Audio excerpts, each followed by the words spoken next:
La Corse a voté et la semaine prochaine, eh bien, ce sont les Républicains qui vont voter à l'intérieur de leur parti. C'est le premier tour pour désigner leur président. C'est avec Nicolas Forissier que nous sommes ce matin, qui est député, les Républicains précisément de l'Indre.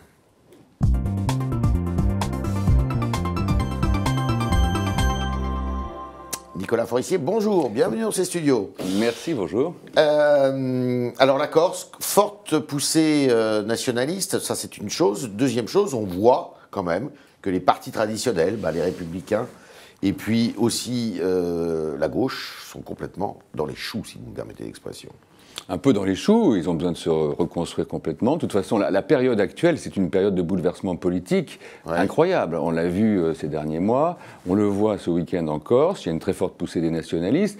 Ça ne veut pas dire que la Corse est en train de se détacher de la République, parce que je pense que les esprits ont beaucoup bougé, mais je pense qu'il faut aussi que la droite, la gauche ce sera son problème, fasse un énorme travail, y compris sous l'angle corse, pour se reconstruire, pour regarder l'avenir, avec un peu de confiance, mais avec beaucoup de volonté et d'exigence vis-à-vis d'elle-même, c'est sûr. Oui. C'est comme ça qu'on reconquérera, y compris un territoire comme la Corse, sur le plan politique. Vous ne redoutez pas une indépendance Moi,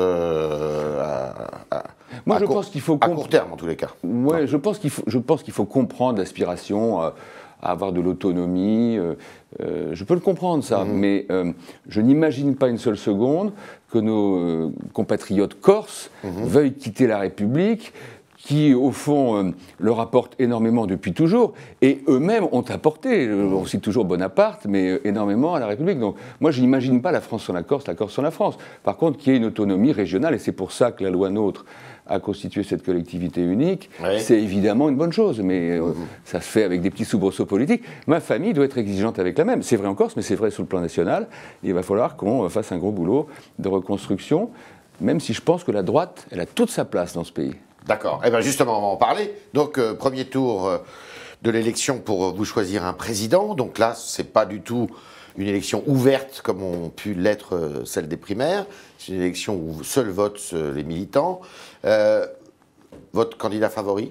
Moi, je soutiens Laurent Wauquiez parce que je pense que il est, même si j'ai beaucoup d'amitié et de respect pour les deux autres candidats, Maël de Calan et Florence Portelli, mais je pense que Laurent a l'expérience et l'autorité pour faire repartir ce parti, cette famille politique, à une condition, moi je le soutiens, mais à une condition, je lui ai dit, y compris publiquement. Laquelle?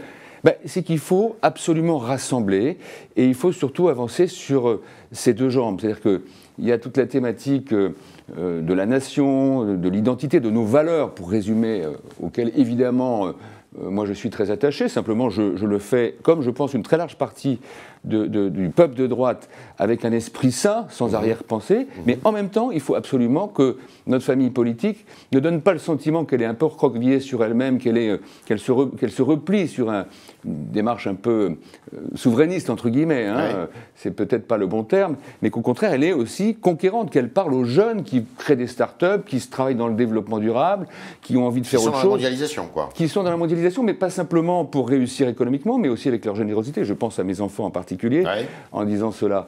Donc il faut qu'on parle aussi bien à la France de province, qui a besoin d'être représentée, qui a besoin qu'on reconquiert son cœur, et en même temps, il faut qu'on soit capable de parler aussi avec un esprit conquérant et moderne à la jeunesse de ce pays, ou à tous celles et ceux qui voient le monde différemment, simplement de celui que parfois on a un peu le sentiment de décrire. Le procès en droitisation qui est fait à Laurent Wauquiez, il est abusif, excessif, ou après tout, il y en a beaucoup qui disent, mais de toute manière, il n'y a pas d'autre solution que de se positionner très à droite pour lui, parce que, il y a Macron qui est lui au centre.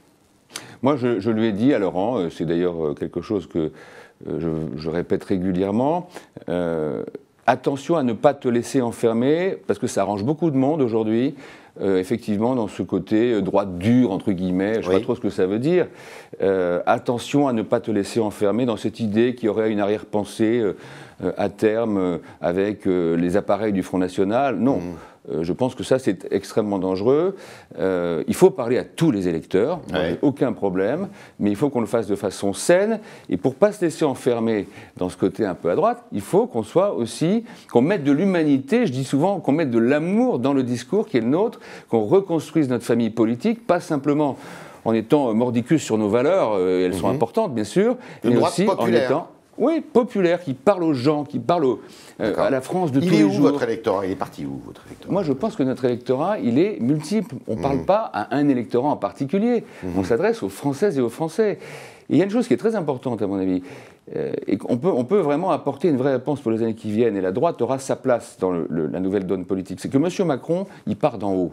Moi, je ne fais pas partie de ceux qui canonnent M. Macron dès aujourd'hui. Je pense qu'on le jugera au budget 2019, parce que là, on verra si effectivement il y a des résultats de sa politique. Il met les choses concrètement dans le budget pour traduire la transformation que pour l'instant il nous promet. Pour l'instant, il fait croire, mais je ne suis pas sûr qu'il fasse. Bon. Mais je pense qu'il faut le laisser à certains délais. Et d'ailleurs, nos électeurs pensent la même chose, je l'observe tous les jours. Pour autant, il faut que nous construisions notre projet politique en faisant l'inverse de ce que fait M. Macron. Lui, il part d'en haut avec une espèce d'oligarchie bien parisienne, qui est très éloignée des réalités. Et nous devons partir du peuple, de nos provinces, de nos petites villes, comme La Châtre dans l'Indre, des gens de tous les jours. Et c'est comme ça qu'on entraînera le pays dans les réformes et dans la mondialisation, qu'on lui permettra à la France de relever de ces défis-là. Est-ce que Laurent l'incarne? Aujourd'hui, il est en construction, Laurent.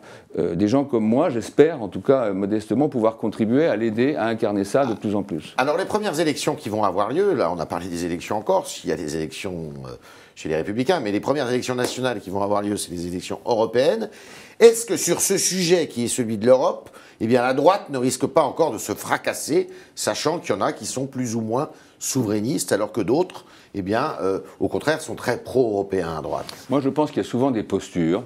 Je recommanderais de ne pas commencer dès aujourd'hui un débat sur les européennes qui soit trop caricatural. Faisons le travail de reconstruction de notre projet. Ça veut dire qu'on gagne les élections internes aux Républicains, qu'ensuite on rassemble, c'est en tout cas ce que je recommande à Laurent Wauquiez, qu'on rassemble et qu'on fait un travail de fond. Je lui ai proposé, par exemple, de faire des ateliers, comme on avait pu le faire dans les années 86-88, ou même pour la préparation, des années 86-88. C'était à l'époque de mémoire, il y avait Nicolas Sarkozy, il y avait Alain Madelin qui coordonnait ça. Ça avait été extrêmement utile parce que ça avait permis à la droite française de se reconstruire sur ces doctrines. Je pense qu'il faut qu'on fasse la même. Oui, mais c'était plus une sorte de façon de se sortir un petit peu de la défaite des défaites de cette année, de ce printemps 2017. Ce que je veux dire, c'est que, et en particulier sur un sujet comme l'Europe, on a intérêt à ne pas se précipiter, on a intérêt surtout à travailler, à débattre ensemble. Moi, je regrette toutes celles et ceux qui, dans ma famille, se sont mis à l'extérieur. Il vaut mieux être à l'intérieur, c'était le principe de l'UMP. C'est-à-dire les constructifs, c'est-à-dire tous ceux qui sont allés à la République en marche. Je pense que la droite a un vrai positionnement, a des valeurs centrales dans ce pays, mais au fond, elle se disperse en partie parce qu'il y a des ambitions différentes, en partie parce qu'il y a des rancœurs, etc. On ferait mieux de rester à l'intérieur. C'est pour ça que moi, j'ai toujours voulu rester fidèle à ma famille, j'ai été loyal à ma famille. Pour autant, je suis constructif, j'essaie de faire les choses dans le sens de mon pays, mais je pense que nous devons faire ce travail. Et ces ateliers, qui, notamment sur la question de l'Europe, nous permettraient de clarifier les choses, montreraient qu'au fond, nous sommes beaucoup plus d'accord entre les différentes sensibilités de la droite qu'on ne veut bien le dire souvent dans les médias. Si Laurent Wauquiez est effectivement élu, il peut être élu dès le premier tour d'ailleurs?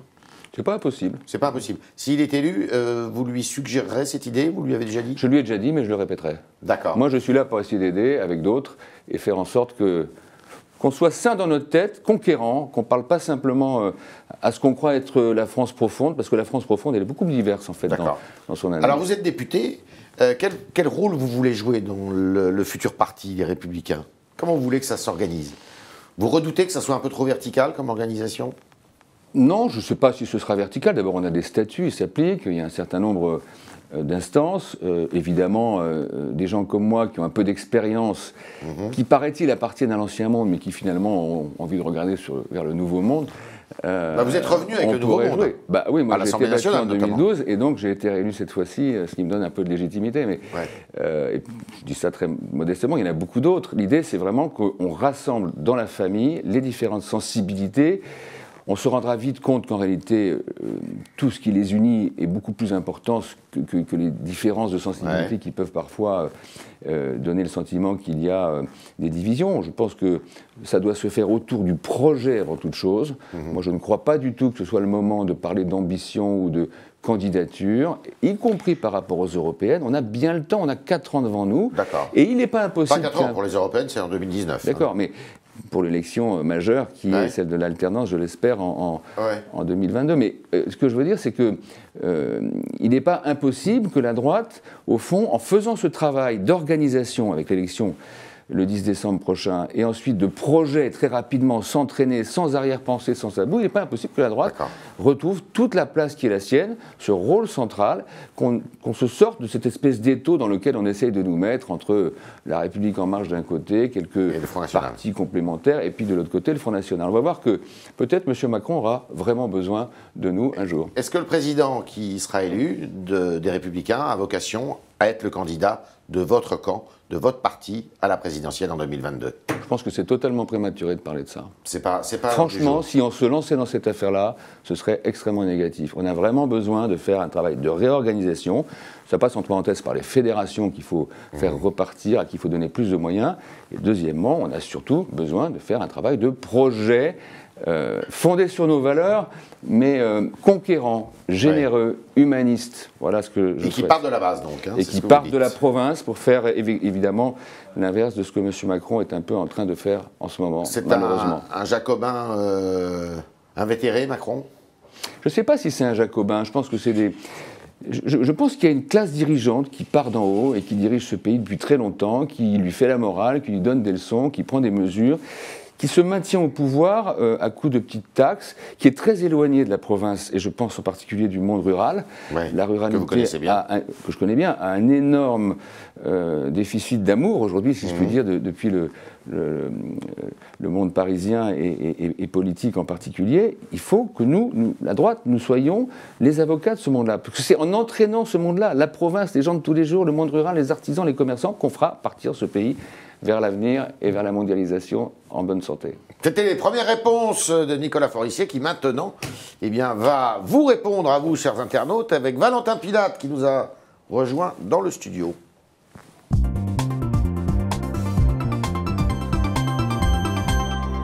Bonjour Valentin. Bonjour Yves, bonjour Nicolas Forissier. Bonjour. On a une première question de Théo sur le site internet du Figaro qui vous demande selon vous, la droite est-elle au pouvoir ou est-elle en cours de reconstruction? Ou les deux? Elle est d'une certaine façon au pouvoir en termes d'idées, je l'ai dit tout à l'heure, parce que ses valeurs, ses idées sont assez centrales. Et M. Macron fait beaucoup de choses, entre parenthèses, je ne l'ai pas dit, mais je le répète, maintenant qu'on aurait bien aimé pouvoir faire ou avoir le temps de faire quand on était à l'Élysée et à Matignon. En même temps, elle n'est pas au pouvoir parce qu'elle n'est pas à l'Élysée et à Matignon. Donc il faut qu'elle soit forte sur ses valeurs, qu'elle les reconstruise, qu'elle reconstruise son projet à partir de ses valeurs et à partir d'une idée de France à la fois conquérante et humaniste dont je parlais tout à l'heure, mais tout ça pour pouvoir conquérir les outils du pouvoir. Alors vous l'avez dit, vous soutenez Laurent Wauquiez, mais Élise s'interroge et vous demande, ne serait-il pas temps de voir un nouveau visage à la tête de LR et pourquoi pas une femme justement? C'est Florence Portelli. Florence Portelli, absolument, oui. Les électeurs décideront. Parce que ce qu'elle soulève comme point, c'est qu'au final, cette nouvelle incarnation pourrait permettre de tourner définitivement la page et des échecs du parti, notamment sur cette année. Moi, je pense qu'on ne construit l'avenir que si on assume et les bons et les mauvais côtés du passé. Donc j'aime pas l'idée qu'on tourne la page et qu'on fasse croire que tout a changé, c'est pas vrai. Quand on me dit c'est les nouvelles générations d'élus qui vont tout faire et qui vont régler le problème et réorganiser le parti, je dis bravo, qu'ils viennent nous aider, mais il y a des tas de gens qui ont bossé depuis des années, y compris Laurent Wauquiez, et qui ont tout à fait la capacité d'aller de l'avant. Ce qui compte, c'est le renouveau dans les têtes, c'est pas forcément le renouveau des visages. Qu'est-ce qu'il a de plus que les deux autres candidats, Laurent Wauquiez? Je pense qu'il a l'envie, la volonté. Ce n'est pas le cas de Florence Portelli? Je ne la connais pas suffisamment pour tout dire. Je l'ai invitée dans mon département, elle n'est pas venue.